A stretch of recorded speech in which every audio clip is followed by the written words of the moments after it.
Hello, this is Bobby Kimbrough. First, I'd like to say thank you as always. It's a pleasure, and it lifts my spirit. It makes my day much more happier. It makes my day brighter when I see the responses and the love that you've shown me over the last year or so. I'm grateful, and I don't take it lightly for the support, tens of thousands that have followed and share with me the support that you've given the book Beyond Midnight. And I love sharing myself because I feel that if we do this corporately, we can change the atmosphere. We can change a lot of the situations that we have occurring every day in our lives and in our community. I've been working with a group of young men on mentoring and leadership. And every day we do a drill where we take a word and they stand and they expound on the word as to what that word means to them. And I was talking with a young man, and the word that he pulled out of the hat that we had with the words in them to speak on was poverty. And he asked me, what does the word poverty mean? And I told him that basically that poor. And he said, poor. And he started talking about what poor meant to him. And when he finished, he said to me, and I am poor. And I looked at him and I said, David, boy, why would you say that you are poor? And he said, well, I guess that's the way people look at me. And I said, let me share something with you.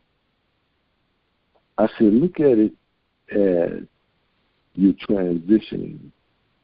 In other words, we're standing here in this building, and at the same time, we're in Winston-Salem. But if I were to ask you, you're leaving going to Greensboro, and we leave this building, we will be en route to Greensboro, but we left from Winston-Salem. What I'm telling you is that regardless of what you think you are, you're transitioning to wealth. You're transitioning from this place right now into wealth. The transition takes place. And I said, well, why do you think that you're considered, or why do you think you're poor? And he said, well, I guess that's the way society looks at me, Mr. Kimbrough. Well, that's how they look at, the people where I stay. And I started thinking about him. And the next kid pulled out the word market value. The whole day my mind was stuck on poverty and market value. And I started thinking about what the market value is something, the value of something on any given market. The market value is driven by the market, what people will pay for it based on a particular need. Something could appreciate, something could depreciate, depending on what the market or the demand was for a particular product. And I started thinking as it relates to human beings, as it relates to people, how the market, society can place a value on a particular group of people or individual or even a thing. For example, a house that may be constructed the same way, same material, same amenities. We could build that same house in a particular area of town, and the house would be worth thousands of dollars more.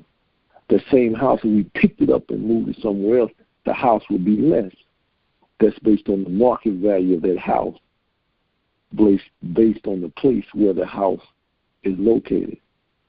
And I started thinking about how the world can label us or place a market value on us. How an athlete who is getting ready for the draft, he may be worth nothing at the time of the draft or prior to the draft, but at the time of the draft, they place a value on his ability. Therefore, the market or the people that are willing to pay for his service has placed a worth on him. So when we look at individuals, what do they place a worth on you? How do they value you? What would the market say that you're worth? if we had to place a value in you as an individual, it would be based on several things. It would be based on, according to society, the level of education, the level of amount of money that you possibly could make based on a given job or based on a given skill set. I started thinking about an incident where I had injured myself one time, and they were saying based on your projected income, then you're worth X amount of money. And it's amazing how the market and how society can place a value on us. And what I was explaining to my young men was that your value is unknown to the world. The value of you is right in your chest. The I will, which is unmeasurable. No one knows your value. Now, you can buy into the value that they say that is worth, or they say that you're worth, but that doesn't mean that that's your value. Ain't it amazing how at an auction, a set of tickets could be worth $5,000 to one man, but not even worth $5 to another man.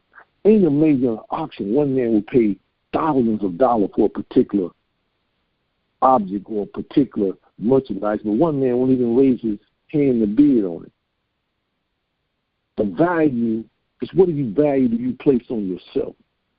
Here's what I want you to start doing as we go forward, is that I want you to recognize that your value always appreciates, and make sure that your value is appreciated.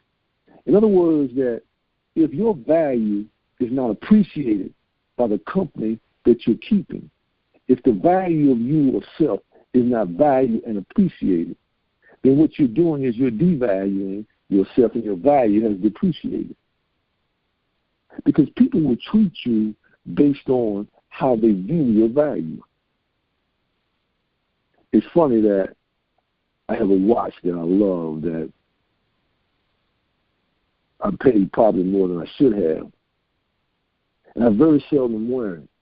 And when I wear it, I have to make sure in my mind I'm going to a particular place that I'm not going to be bumping, I'm not going to be running, I'm not going to be washing a car, because I value what I paid for that watch.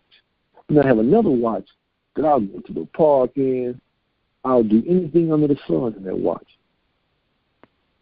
It's the value that I have placed on those objects.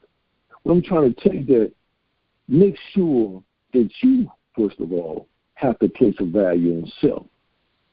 If I allow the marketplace to place some value on me, I hate to think what the market would have placed on a kid growing up on 25th Street, 405 East 25th Street, not West, but East 25th Street. What did the market value place on a young man growing up in the 60s? Black man, the value of him. The market value probably wasn't that high. But who thought, or who would have, as Boomer Powell would say, who would have thunk it, that the value that they placed on me, I far exceeded the value. But here's what I'm trying to tell you, is that regardless of where you are at this particular place in your life, the value that you ascend to is determined by you, the value that you place on you. Because here's what happens. When you start to place a certain value on yourself, when you walk in places, people start to treat you because they see that I can't approach him any kind of way because he already has given off a swagger or given off a, what I would call, an aura that his value is greater. His value is not less than. Her value is not less than. Because here's what I want you to think about is this. Based on what people see, how they receive you and how they value you, will determine how they treat you. So as we go forward and as we try to better ourselves, as we try to come together and change this world, we've got to start realizing that whatever the market value says about me is probably wrong. Because I am the head. We are the head. The value of us is unknown. It's unmeasurable. If you think the value of you is unknown and unmeasurable, only God knows where you will ascend to your value. But if you buy into the value based on your station in life, because he's just temporary, as I was explaining to the young man, you're in transition. Think about it. As a young boy, you may have worked at a fast food restaurant and you transition. Right now, you may be working at a fast food restaurant, but you're transitioning to the manager. You're transitioning to one day owning a franchise. You're transitioning to having several of them. What I'm trying to tell you is always look to be transitioning greater than where you are.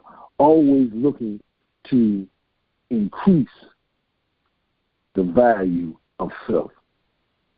Always look that no matter what the market says my value is, my value is unmeasurable. And until we talk again, remember this. The human value never depreciates. It appreciates. And make sure that your value is appreciated. And I want to leave you with this, is that I say that your value never depreciates, because the value that you have, you will transition that value into your generation, the next generation.